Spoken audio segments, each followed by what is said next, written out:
without an awareness of, and we're just on the first point, right? But it's a very important. This is very important, right? The role of the political philosopher is to bring harmony within this complex of interests. What I would say, that I don't think many others would say, is that the complex of interest, it's an equivocation. Right? It's an equivocation to talk, I believe, and I can defend this with the best theorists. I believe it's an equivocation to say the word state as literally meaning complex building. Everybody knows that. I don't think anybody would disagree with that, right? Capitol Hill isn't just the state. The White House isn't, the building isn't just the state. These are representations of the state. The state then, obviously, you can't possibly think that the state has some sort of geographic location. I mean, yeah, there's a capital. You can't believe that the state then is manifest within the building. So, I mean, that's sort of ridiculous, right? So what is the state? I'd say the state really is all of this, right? This is the state. The state is the whole structure. The whole structure in which we have a modality in which representation manifests in terms of organized bureaucracy as a means of governance, right? It's that complex industry of bureaucratic governance of the social, the bureaucratic governance of the social, that is the state. It doesn't need a building. It doesn't even really need a leader, per se. I mean, you do need a leader as a face. You need the president, whoever he or she may be, or the king or queen, what have you, parliament, blah, blah, blah, blah, blah.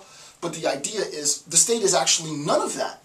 It is the system in which this procession, if you will, of bureaucratic governance, right? Hence my favorite classical piece, The Procession of the Nobles, right? This ceaseless procession of bills and legislations and laws and regulatory mechanisms always being introduced. Why? Because our social strata is always changing. It has to be processional. There's a non-stop sequence of new bureaucracy that's needed because our social strata is profoundly, I mean, on the minute. And now with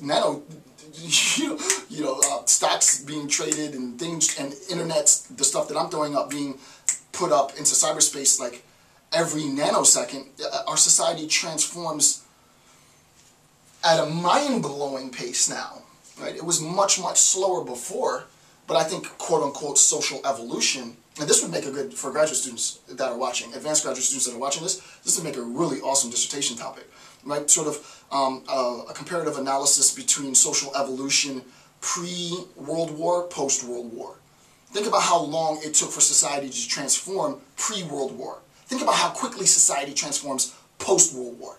I mean, you know, that could be pretty profound stuff, right? And I think the World War is a good sort of marker for that, for the second, obviously. The Second World War is a good marker for the transition and social transformation, obviously because Nuremberg trials and United Nations and all this global international understanding of quote-unquote governance evolves out of that. Out of those atrocities comes these enormous regulatory institutions, right? So from a socio-political, socio-cultural aspect, I think it's a profound, it would make amazing insight. It would be great to, I don't have the time to do the research, right? But I would love to read it. Sort of the means in which social transformation, social evolution has exponentially, rapidly developed post-World War II, right? And the reasons why. And the idea is that I think that that's a good thing. The obvious assumption is that that is a good thing. And the question is, how do we maintain that pace?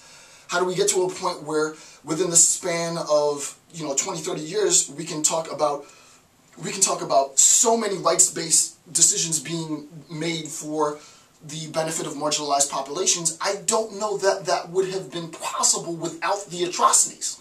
I hate to say that, right?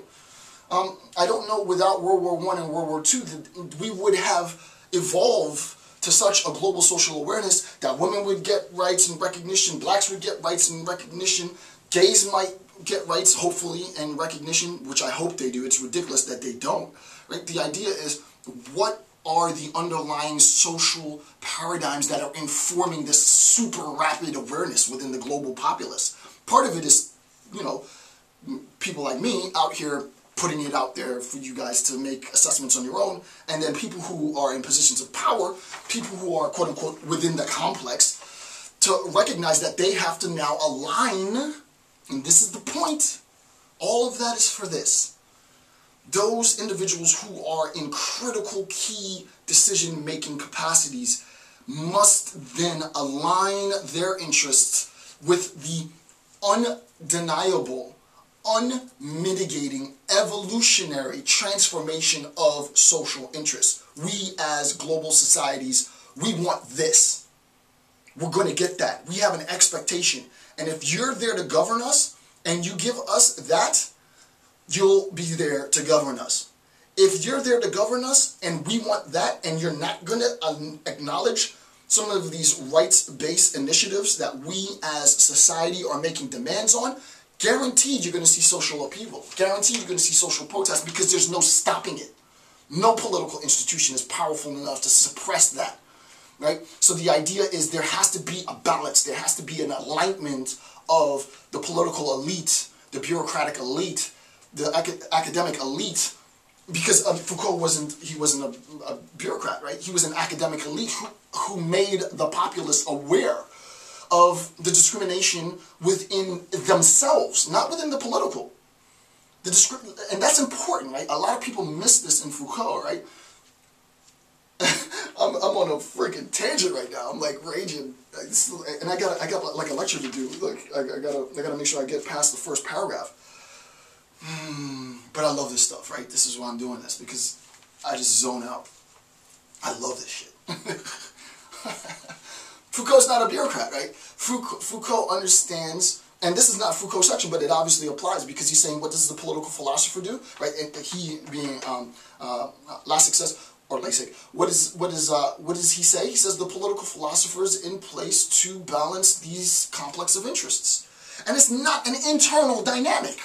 Right? I'm not interested in balancing the complex of interest within the state. No, I'm interested in balancing the complex of interest both within the state and externally.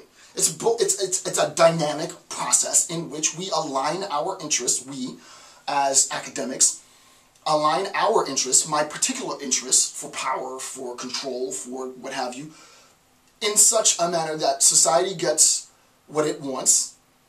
And the society needs to be clear on what it wants. And the first lecture was about homogeneity within the political will, homogeneity within public opinion, and balancing heterogeneous and homogeneous, blah, blah, blah, blah, blah, technical, da, da, da.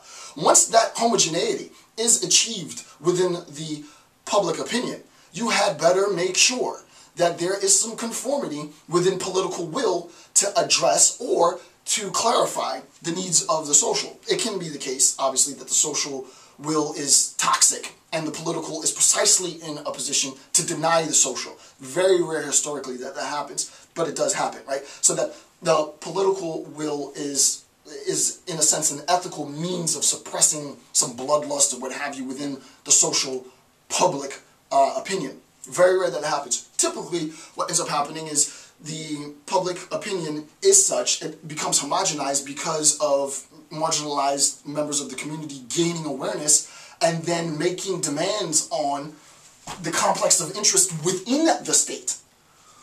The social philosopher, the political philosopher, the socio-political philosopher, myself, says, state, here's what you have. Populace, here's what you have. Here's how we construct the framework with which we both benefit.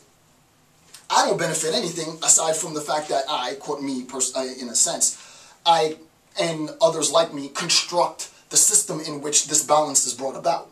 Foucault constructed the system, the power dynamics, right, with which this balance was brought about. And his seminal sort of work on the penitentiary system and sort of the means with which the penitentiary system was a way of itself representing the state, though he's not explicit in that, it's undeniably there, right, in the purview of the state.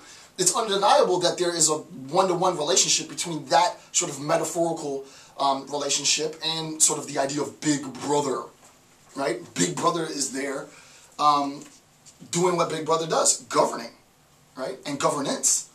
you can have a pejorative interpretation of that, or you can have a very sort of